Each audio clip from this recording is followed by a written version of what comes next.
First at 10, after implementing its 3-year strategic plan in May, the Brownsville Community Improvement Corporation has seen some financial issues with the city sports park. So Stephen Steele is in the studio. And Stephen, what concerns does BCIC have? Well, they saw that the Brownsville Sports Park wasn't bringing in high enough revenue to match the cost to maintain the facility.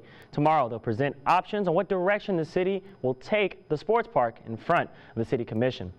Every year, the Brownsville Community Improvement Corporation pays close to $800,000, and the city adds around $250,000 to maintain the city's $32 million sports park. That's over $1 million a year for sustainment. The BCIC's executive director, Rebecca Castillo, says that since 2009, the sports park has only made close to $2 million in revenue.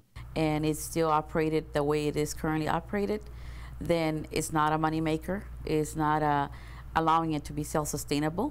By 2027, the park's investment will total $50 million, and the city will inherit the park as well as its $1 million a year debt obligation. The BCIC says the Brownsville Sports Park had the potential to collect close to $750,000 in revenue, but this past year only had a cost recovery of 25%. We were factoring marketing strategies, naming rights, naming of individual fields, concession stands, rental fields, bringing more tournaments, gate sales.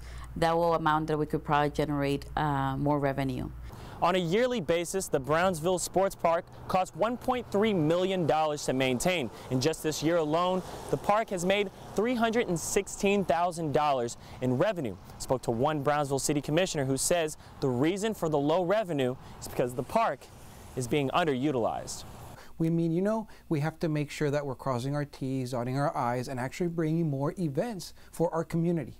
And I think that's the overarching theme of what we want to accomplish. Commissioner De Leon believes that adding more events increases revenue for the city, which in turn would pay off the lingering debt quicker. De Leon says the best way to pay the amount and benefit the taxpayer is to hand management control over to the BCIC. And that way, if they're turning a profit, and they don't have to pump in money from the sales tax to pay down this debt, well, that means that it's sales tax or taxpayers' monies that are being used for something else, just not paying a note.